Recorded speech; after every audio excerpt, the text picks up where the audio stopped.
warahmatullahi wabarakatuh. Perkenalkan, nama saya Habiza Amelia, program studi arsitektur. Di sini saya akan menjelaskan materi pertemuan yang ketiga sesuai dengan silabus dan indikator yang tertera pada kontrak kuliah. Pengertian Al-Quran sesuai bahasa adalah bacaan atau yang dibaca. Menurut istilah, pengertian Al-Quran adalah kalam Allah SWT yang diturunkan kepada Nabi Muhammad SAW. 2. Fungsi Al-Quran. Segala sesuatu yang diciptakan Allah SWT pasti ada manfaatnya. Al-Quran mengandung banyak pokok ajaran sehingga seluruh hidup dan kehidupan ini menjadi teratur.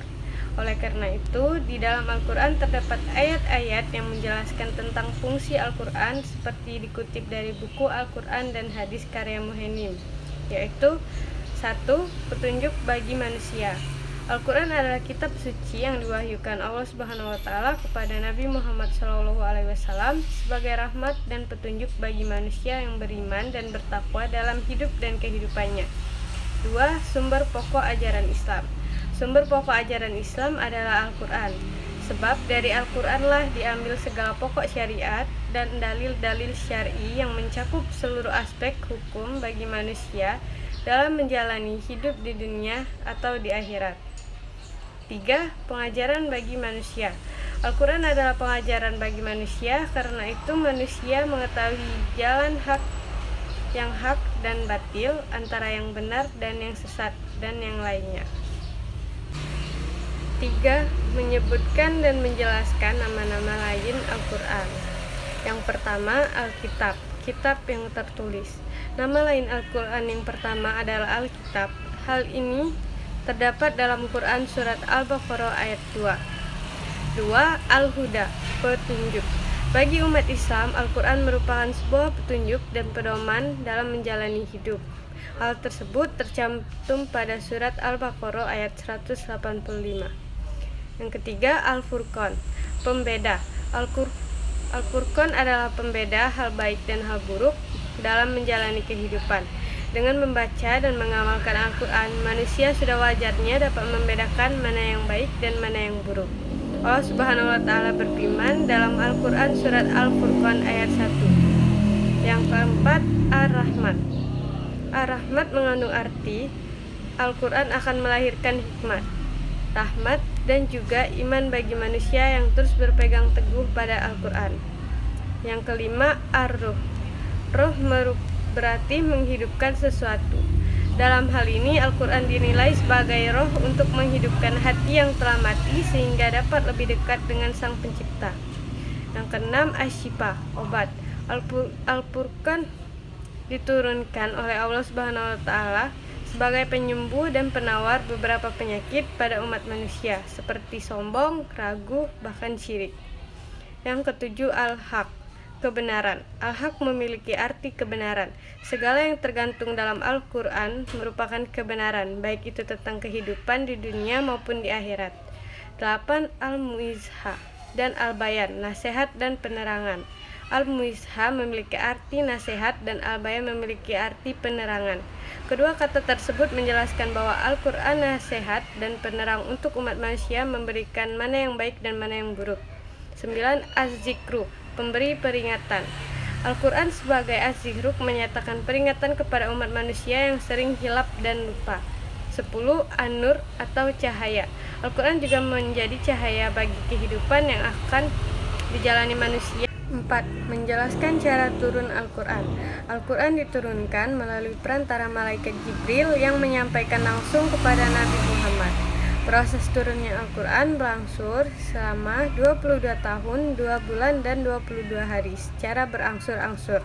Wahyu pertama yang diturunkan adalah surat Al-Alaq ketika Nabi Muhammad berusia 40 tahun pada tanggal 17 Ramadan di Gua Hira. Wahyu yang selanjutnya diturunkan jedanya selama 3 tahun. Adapun urutan ayat dan surat yang ada di dalam Al-Quran saat ini bukanlah berdasarkan diturunkannya ayat dan surat tersebut. Adapun lokasi penurunannya dibagi menjadi 2, yaitu di Mekah. dengan jumlah 86 surat yang diturunkan selama 13 tahun dan digolongkan ke dalam surat Makkiyah, serta di Madinah dengan jumlah 28 surat yang diturunkan selama 10 tahun dan digolongkan ke dalam surat Madaniyah. Yang kelima, menjelaskan sejarah pengumpulan Al-Quran. Pengumpulan Al-Quran di masa Nabi Muhammad SAW terbagi atas dua kategori, yakni pertama pengumpulan dalam dada, yaitu dengan cara menghafal, menghayati, dan mengamalkan. Yang kedua, pengumpulan dalam dokumen dengan cara menulis pada kitab atau diwujudkan dalam bentuk ukiran. Pertama, pengumpulan Al-Quran melalui hafalan. Al-Quran Karim turun kepada Nabi yang ummi. Karena itu, perhatian Nabi hanyalah untuk sekedar menghafal dan menghayatinya, agar beliau dapat menguasai Al-Quran persis bagaimana halnya Al-Quran yang diturunkan. Setelah itu, beliau membacakannya kepada umatnya sejelas mungkin agar mereka pun dapat menghafal dan memantapkannya. Hal ini karena Nabi pun diutus Allah di kalangan orang-orang yang ummi pula. Biasanya orang-orang yang ummi itu mengandalkan kekuatan hafalan dan ingatannya. Pada masa diturunkannya Al-Quran, bangsa Arab berada dalam martabat yang begitu tinggi dan sempurna daya ingatnya. Mereka sangat kuat dalam hafalannya serta daya pikirannya begitu terbuka. Mereka bahkan banyak yang menghafal beratus-ratus ribu syair dan mengetahui sisi serta nasab atau keturunannya. Mereka dapat mengungkapkannya di luar kepala dan mengetahui sejarahnya. Jarang sekali di antara mereka yang tidak bisa mengungkapkannya silsilah dan nasab tersebut tidak hafal. Al-Mulakatul Asyar yang begitu banyak syairnya lagi pula sulit dan menghafalnya. 2. Pengumpulan Al-Quran dalam bentuk tulisan. Keistimewaan yang kedua dari Al-Quran ialah pengumpulan dan penulisannya dalam lembaran. Rasulullah SAW mempunyai beberapa orang sekretaris wahyu. Setiap turun ayat Al-Quran, beliau memerintahkan kepada mereka untuk menulisnya dalam rangka memperkuat catatan dan dokumentasi dalam kehati-hatian beliau terhadap kitab Allah Azza wa Jalla, sehingga penulisan tersebut dapat memudahkan penghafalan dan memperkuat daya ingat. Yang keenam, menjelaskan pengertian as-sunnah. Sunnah dalam Islam mengacu kepada sikap, tindakan, ucapan, dan cara Rasulullah menjalani hidupnya atau garis-garis perjuangan yang dilaksanakan oleh Rasulullah. Sunnah merupakan sumber hukum kedua dalam Islam setelah Al-Quran. 7. Macam-macam as-sunnah ada 3, yaitu 1. As-sunnah qauliyah, 2. Sunnah fi'iliyah, 3. Sunnah takririyah. 8. Mengidentifikasi kedudukan fungsi as-sunnah. Sunnah merupakan keterangan Nabi Muhammad SAW, baik berupa ucapan atau sunnah qauliyah, perbuatan sunnah fi'iliyah, maupun ketetapan Nabi, sunnah takririyah. Selain itu, sunnah juga merupakan sumber hukum kedua setelah Al-Quran. Hal demikian itu disebabkan adanya perbedaan sifat, yaitu Al-Quran bersifat khati al-wurud, sedangkan sunnah bersifat dani al-wurud. Sementara fungsi sunnah terhadap Al-Quran adalah: pertama, sunnah berfungsi sebagai penguat atau takkid atas apa yang dibawa Al-Quran. Kedua, fungsi sunnah sebagai penjelas atau tabyin atas apa yang terdapat dalam Al-Quran. Dan ketiga, fungsi sunnah sebagai mustaqilah atau menetapkan hukum yang belum ada hukumnya dalam Al-Quran.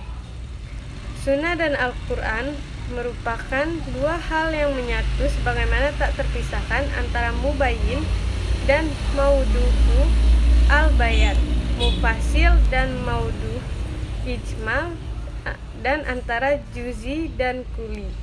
Adalah Al-Quran yang membawa syariat secara ijma dan sunnah yang menjelaskan sekalian juzinya. 9. Menjelaskan pengertian ijtihad. Ijtihad adalah sebuah usaha yang sungguh-sungguh yang sebenarnya bisa dilaksanakan oleh siapa saja yang sudah berusaha mencari ilmu untuk memutuskan suatu perkara yang tidak dibahas dalam Al-Quran maupun hadis dengan syarat menggunakan akal sehat dan pertimbangan yang matang. Namun, pada perkembangan selanjutnya diputuskan bahwa ijtihad sebaiknya hanya dilakukan para ahli agama Islam. 10 atau yang terakhir yaitu menyebutkan metode ijtihad. Metode ijtihad ada 6 yaitu 1 ijma, 2 qiyas, 3 istidlal, 4 masakin as-mursalah, 5 istisan, 6 adat istiadat atau Baiklah, sekian materi yang saya sampaikan. Bila ada salah-salah kata atau pengucapan yang kurang jelas, saya mohon maaf. Saya akhiri, wabillahi taufiq wal hidayah. Wassalamualaikum warahmatullahi wabarakatuh.